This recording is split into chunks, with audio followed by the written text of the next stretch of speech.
Good morning, praise the lord. Blessing for nation મિનિસ્ટ્રીથી હું આપનો ભાઈ સેમ ક્રિશ્ચન. ઈશ્વર પિતાએ આજે આપણને આપેલા આજના એક નવા સુંદર દિવસે આપને પ્રભુ ઈસુ ખ્રિસ્તના નામમાં પ્રેમી સલામ પાઠવું છું. આજે આપણે પવિત્ર શાસ્ત્ર બાઇબલમાંથી ઈશ્વરના આ અદ્ભુત અને ખાતરીદાયક વચન ઉપર મનન કરીશું. પવિત્ર શાસ્ત્ર બાઇબલમાં પ્રભુનું વચન નીતિવચનો 30:5 કહે છે, પરમેશ્વરનું દરેક વચન પરખાયેલું છે. જેઓ પ્રભુ પર ભરોસો રાખે છે તેમની તે ઢાલ છે. ખ્રિસ્તમાં મારા વાલા ભાઈઓ અને બહેનો, ઈશ્વરનું વચન પવિત્ર છે અને સાથે તે દરેક વચન પરખાયેલું છે. અને બાઇબલની અંદર પરમેશ્વરનું વચન એવું કહે છે કે જેઓ પ્રભુ પર ભરોસો રાખે છે, બીજા શબ્દોમાં કહીએ તો જેઓ પ્રભુના વચન પર ભરોસો રાખે છે તેમના માટે તે ઢાલ છે. આજે આપણા જીવનોની અંદર જોવા જઈએ તો પડકારો અને તોફાનો જીવનનો એક ભાગ બનતો હોય છે.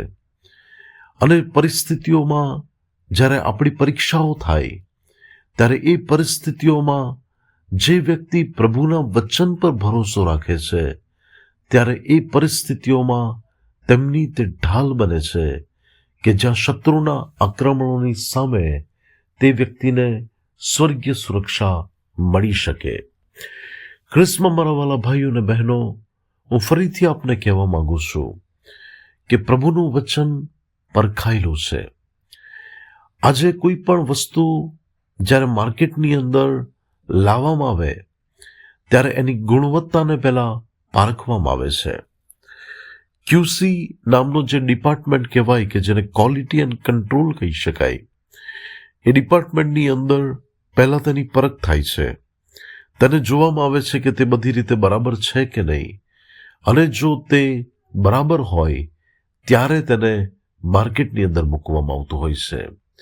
ત્યારે વાલાઓ, પ્રભુનું વચન એમ જ આપણને નથી આપી દેવામાં આવ્યું.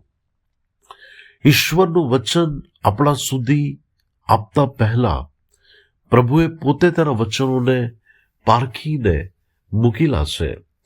ભઠ્ઠીમાં 7 વાર જે બાબતો શુદ્ધ કરવામાં આવે એ જ રીતે ઈશ્વરના વચનને પણ એ જ રીતે શુદ્ધ કરવામાં આવેલું છે. અને ત્યારે વાલાઓ, લખવામાં આવ્યું છે કે આકાશ અને પૃથ્વીનું જતું રહેવું સહેલ છે, પણ પ્રભુનું વચન એનો કાનો માત્ર સુદ્ધા પૂરા થયા વગર રહેશે નહીં. આપણા જીવનની અંદર આજે આપણે કઈ બાબતમાં બળ પકડી શકીએ છીએ, અને એ તો વાલાઓ પ્રભુનું વચન છે કે જે આપણને હંમેશા દિલાસો, હિંમત, બળ અને સામર્થ્ય પૂરું પાડે છે. આપણા જીવનોની અંદર એ જ વચન આપણા માટે આશા બને છે અને આપણે તેના દ્વારા વિજય પ્રાપ્ત કરીએ છીએ. શૈતાને જ્યારે ઈસુ ખ્રિસ્તનું પરીક્ષણ કર્યું ત્યારે પ્રભુ ઈસુ પણ એ વચનો દ્વારા જ ત્યાં વિજય પ્રાપ્ત કર્યો છે. એ વચન આપીને તેમણે એ બાબત ઉપર શત્રુને હરાવ્યો છે. ત્યારે આપણા જીવનોમાં આપણે હંમેશા પ્રભુના વચનોની આશા રાખવાની છે અને તેમાં બળ પકડવાનું છે.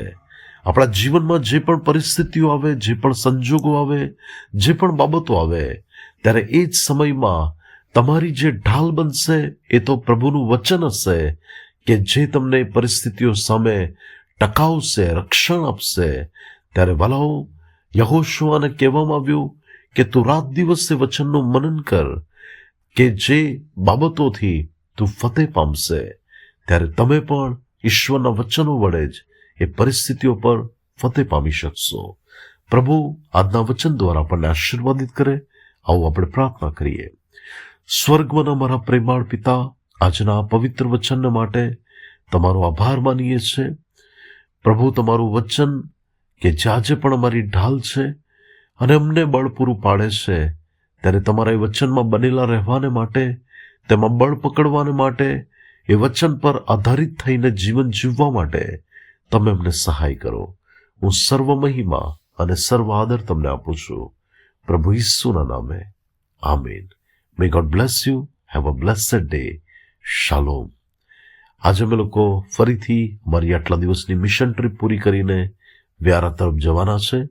ત્યારે અમે સારી રીતે પહોંચીએ અને ત્યાંની સેવાઓ પણ આશીર્વાદિત થાય એના માટે ખાસ પ્રાર્થના કરજો. પ્રભુ આપ સર્વને આશીષ આપો. God bless you.